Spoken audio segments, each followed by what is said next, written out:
very much. Now, all I can say is, wow.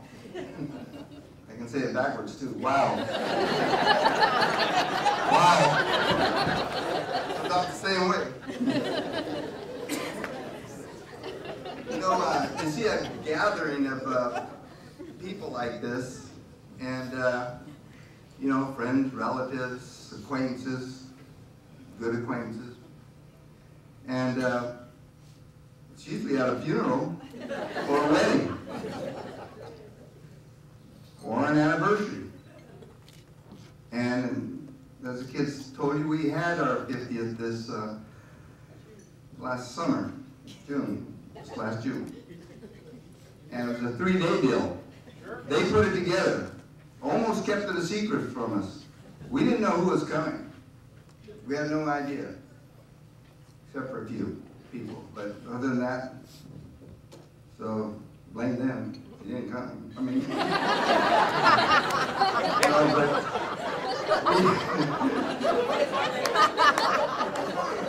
they tried to do their best.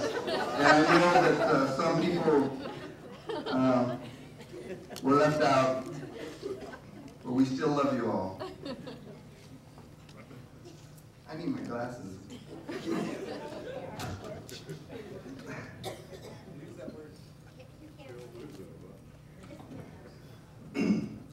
Anyway, like I said,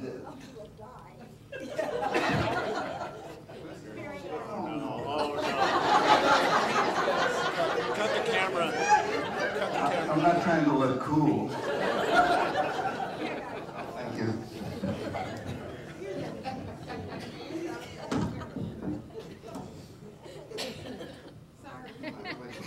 Anyway, that's better.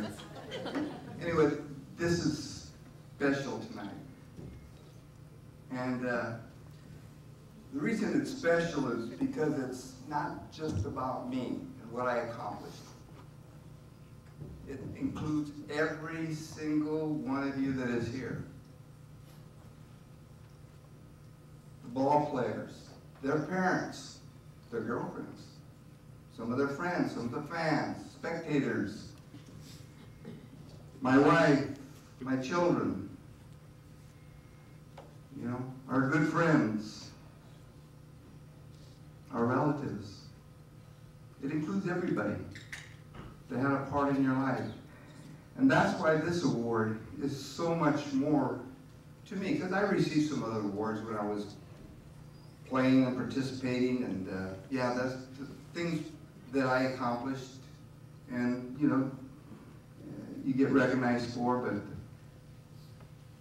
actually, this means much more to me than those, because it includes all of you, like I said, and especially my family and my ball players.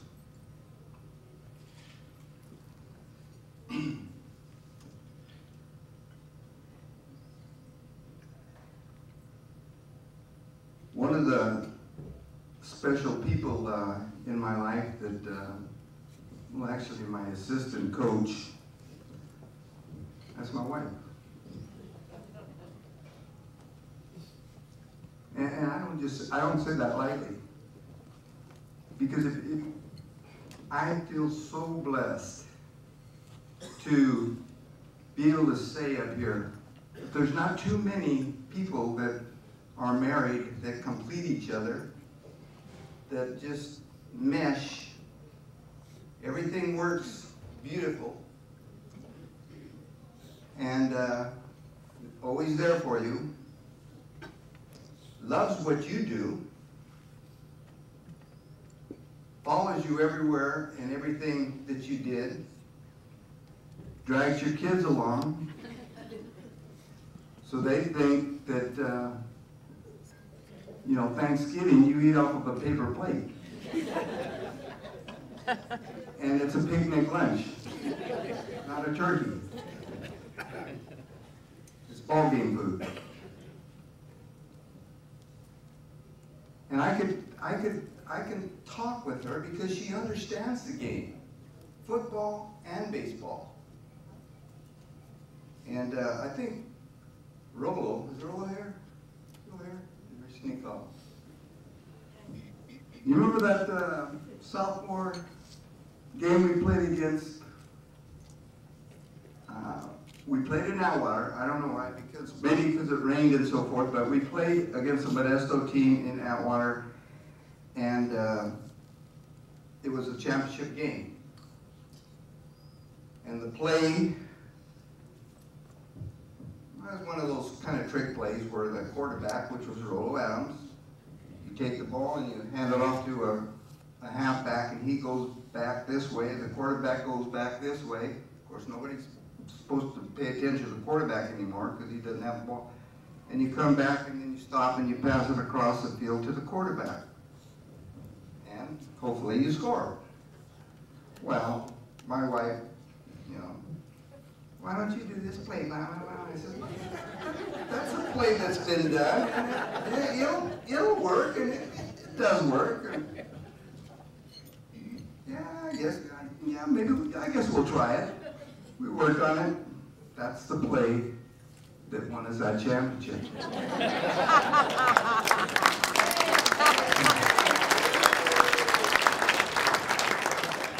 But it's nice to be able to have somebody that loves the game as much as you do.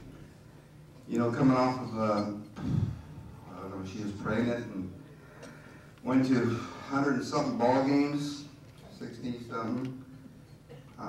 All together, and then we come to the summer, and it's right before football season. We got a week and a half or so to maybe do something. I said, Sharon, I said, we got a week and a half. Let's go somewhere. Let's just do something. I said, what do you want to do? She says, I want to go see a Major League Baseball game. Sharon, let's do something. I want to get away. I mean, she says, no, that's what I want to do. I want to go see a Major League Baseball game. So, does she like the game?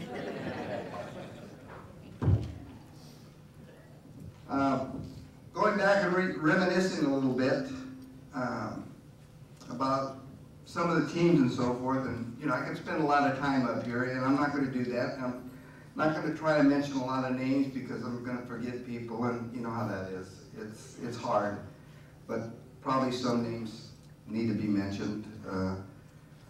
But I think we started, you know, it's tough when you first start, you know, it is. Trying to get things together, get yourself together, knowing what you want and how to do it. And I think all coaches can probably say that. And we had our lumps too. And we were playing in that tough Fresno league, and we're playing all the Fresno schools, and here's Merced way over here. Oh, I guess Madera was closer, so that was a little bit closer. And so, you know, your team's out in left field, and they don't let you out early. So here we go on the bus ride. We're getting there, and I said, okay, we're getting close. Start warming up your arms. And we're doing all this stuff because that's all we had. We had to just warm up in 5 minutes, and we're on the field taking infield if we wanted to take it. And you're ready to go. And that's no way to play. I mean, it's just, you know. And that first year we were in that league, we lost 8 or 9 one-run ball games. I tore my heart out, and I know the kids felt it too. And me being a young coach, full of fire and everything, oh my God. I wasn't afraid to cry in front of them, because I did. And if it was for something stupid, then they had to pay the price. I mean, we had to run.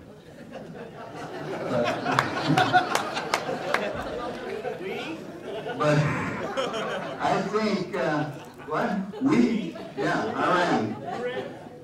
I did everything my ball players ever did. Ask them. Well, I shouldn't say everything bad. But I was right there running with them when we used to do our sprints and so forth. But we didn't start having success until the early 70s, right in there. And then we had a group of Dallas Morgan and Garvin, thank you. And that group there's some other ball players, but there was 3 of them that played for me as freshmen. Never have played a freshman or varsity ball, but those 3 started as freshmen. Morgan was a little bit, still a little weak, but I could see his potential. He choked up on the bat.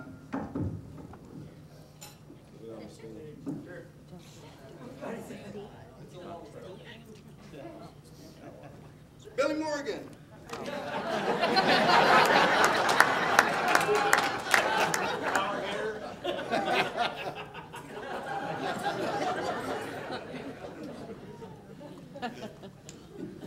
That's how he started out. He started moving down the bat. But he just kept coming on, getting better. You could see it as time went. And after that summer and playing freshman ball in another summer, he was ready to go. And so was that group, and we won, we won 3 championships there in a row, and then followed up by some other championships. Well, our strongest and best team, that 78 team. And a little bit was mentioned about that team, but I'd like to tell you a little about that team too.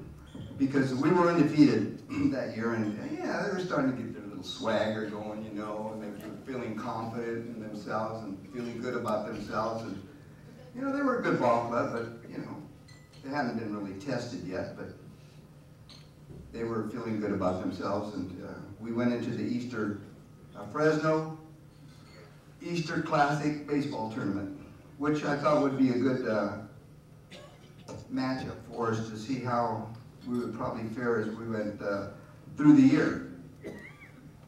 And you have about 4 pools or groups, you want to say, of teams. Probably 8 teams in a group.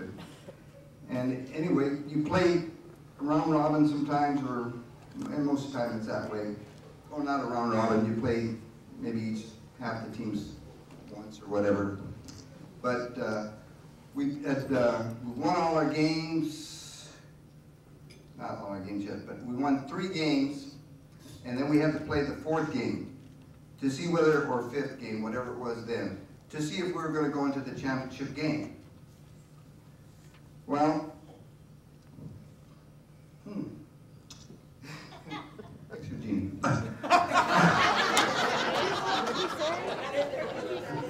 I'm sorry.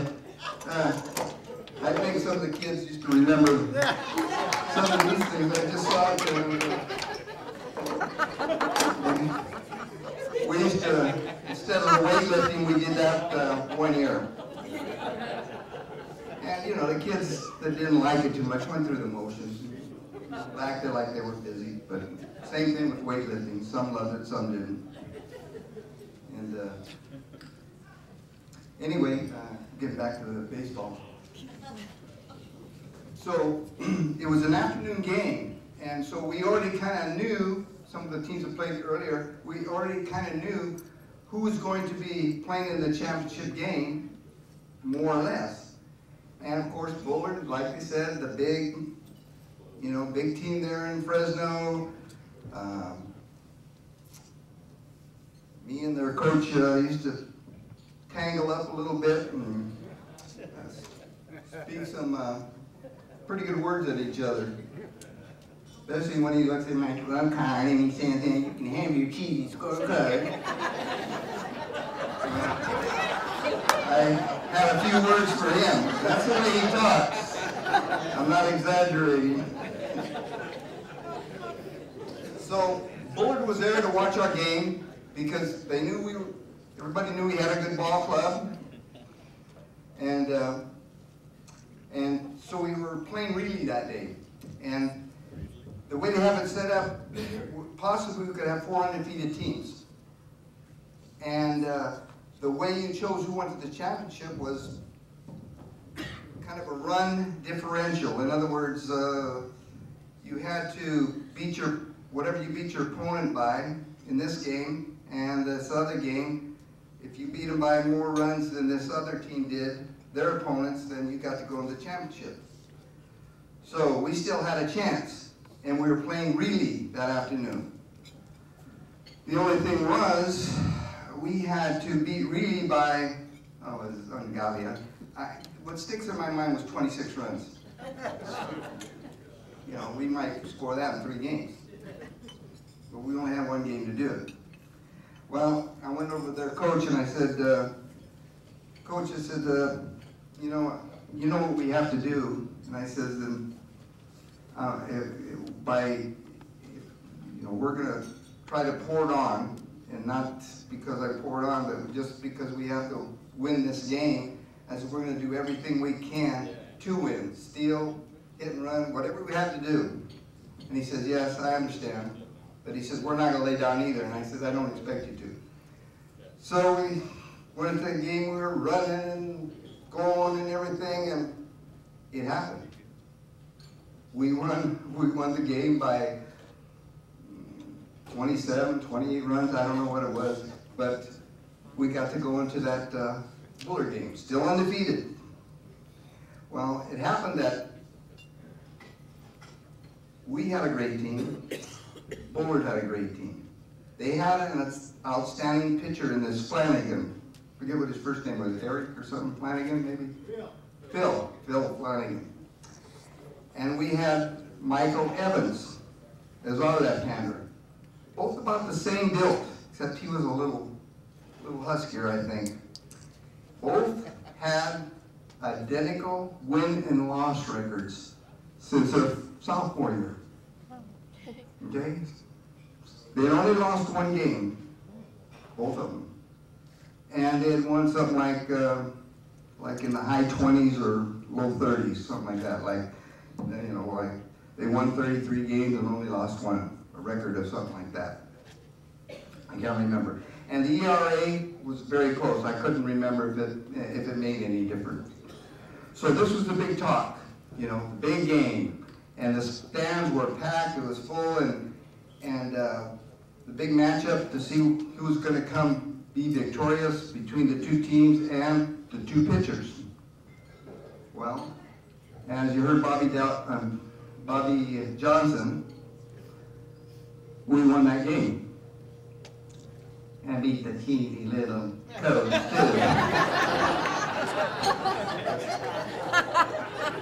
If you knew him, you know why I'm kind of making fun of him, because he was a AS.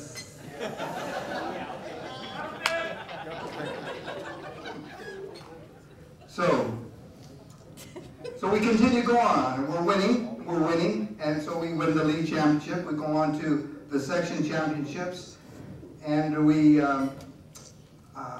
win our first 3 games there, I guess, or 4, whatever it took, and then we're facing, for the championship game, this Yuba City High School from Yuba City. Sometimes they don't always have the same thing, but they were the honkers, because of the geese up there. And they were a scrappy, tough, good ball club. They just happened to lose a game early on. And so they were in the losers bracket, and they had to keep winning to come and play us. So they had to beat us by 2. It was Saturday night was the playoff game, and they had to beat us by 2 games. They had to lose 2. In other words, we only had to beat them 1 time, but they had to beat us twice.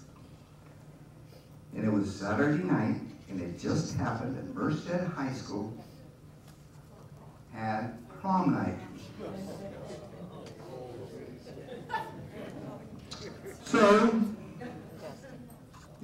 we get ready, we go to play the game, but you can imagine where their heads were and what they were thinking. They probably had everything ready to go, their cars all ready and all this kind of stuff.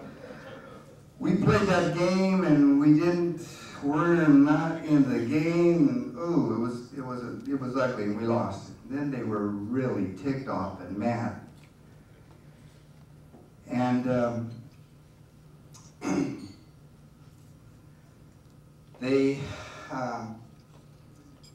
they were so mad. They were all sitting in different places. I mean, nobody was together, you know, they were mad because their heads weren't in the ball game, and they were thinking of the prom. Then they got all together, and they were all talking and said, let's get this game over, and let's beat them, let's go after them, let's take care of one, instead of thinking of the prom and all that. And we did. We beat them, and that gave us a 29-1 record. We had 28 straight wins at that time, which I think both those records still stand to this date. And that was what kind of led in some of the challenges that team did have. And we met some and didn't meet some. If you go to one extreme to the other, okay, one of your strongest teams to one of your less successful teams was the last year I coached. And that was the year my son played.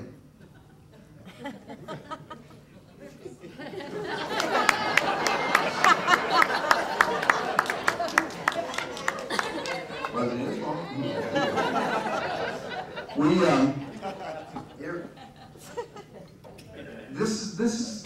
This is how it was. They did not win a game as freshmen. This group. Okay? The team before them, okay, that 88 team, they had won the league. And they were a good ball club. And my son and Jerry Torres were the only two juniors that got to play that year with those seniors. So they didn't win a game as freshmen in their freshman year. They won 2 games in their sophomore year, getting better. That group, other than my son and Jerry Torres, those two, they rode the bench, didn't play as juniors. And yet, when it came time, their time, they didn't play well in the non-conference games, but when it came to the conference games, they did what they had to do to win the league. If you look at our lineup, the way it went, your weaker hitters are at the bottom, okay? And Sean would admit it, he wasn't a strong hitter. Sean Pacheco was our number 9 hitter, and yet he had the most RBIs during league play. Not for the total season, but just during league play. Our number 8 hitter was like second with RBIs, and it just kind of went that way down the line. And each one of those kids, I could say, I looked at that thing afterwards, and I'm trying to think, how did this group end up winning? You know, doing that. And it's just that each one had a hand in maybe winning a game in a certain way. And it's just how some teams manage to get things done in a different way. But, you know, you just look back and you see your teams, and they had a lot of good players, a lot of good teams along the way. A lot of them played college ball. A lot of kids went on to play some pro ball. And by the way, I'll tell you what one of our ball players said about the difference between pro ball and minor league ball. Money. That's my fellow Rick Williams. And I just have to mention this, that the first time we were working on the double steal, first and thirds, he was on the mound, and he had this red baseball cap from Al Nido. And he's a black boy. And very, very talented. He had an arm action, and when he left it, go from here was all wrist. And that ball just zipped. But he was standing on that mound, and he was so scared, he looked like he felt that he was on the wrong side of the tracks or something. That's the way he looked, and that I have that vivid memory of him on the mound, like he was scared, looking around, so forth. Anyway, getting to the end of things here.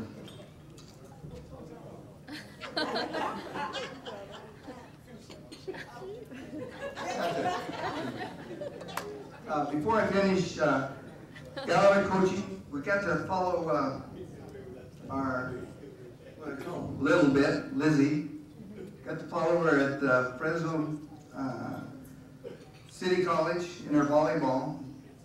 And Raylene, Richard's, my son Richard's wife, was playing on that team, and they were also roommates.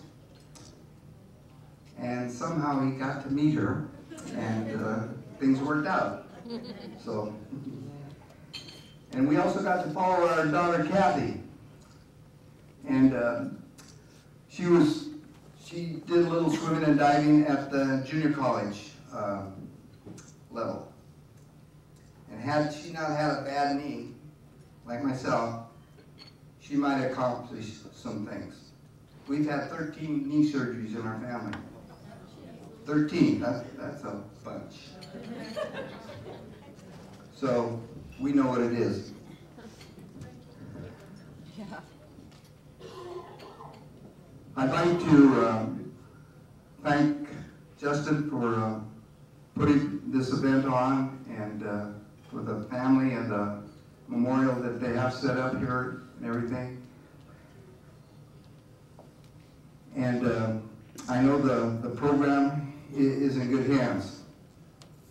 And I know he'll do well, because he's that type of person. And I think he has somebody in his corner also that is right there with him. And it's very, very important, believe me. And I was passed the baton by Wes Demmer, who was a very good coach. Then I took it and passed it along to Lou Souza, who was a very good coach. And now we're passing it on to Justin, and we expect the success to continue, and it will. And the assistants, like, I don't know who else you have, but I know Ro is helping you. And Ro will play for me, and very talented. Baseball, football, probably could play basketball too. And I had to bench him 3 games. Big play. That's it? That's it? Just 3. Just 3? Don't tell anybody, don't tell the boys. But he tells me now that was probably the best thing that he ever happened to him. It was hard for me, it broke my heart. My wife, when are you going to put him back in? But Ro has taken the Legion program to another level, further than we were able to, but it's continued to get better all the time. And he's won several, I think it's 3 state championships now, and we expect him to bring home the whole thing, the World Series of Junior Legion baseball. And then, of course, Scotty over at our other school. That's okay. I'm just glad that Merced, the area, brings home people that have played in our area, coaches that have been here at this school. That makes me feel good. And a lot of them, you know, have played under like Lou Souza or myself or some of the other coaches. But I'd just like to thank you all for everything that you did here tonight. It's just, like I said, when I came in here, it was a wow. I look at all this stuff, you know. I know my little daughter, little bit over there, did a lot of organizing, and she did some delegating too. And my wife was being delegated, you know, and Kathy was being delegated. Richie's been delegating. Everybody had a hand in all this, and there's a lot of people that came down early to help decorate that I would just like to thank, and I'm not going to mention names and things, but really appreciative of this recognition, and you can pat yourselves on the back too, because this is your award also. Thank you.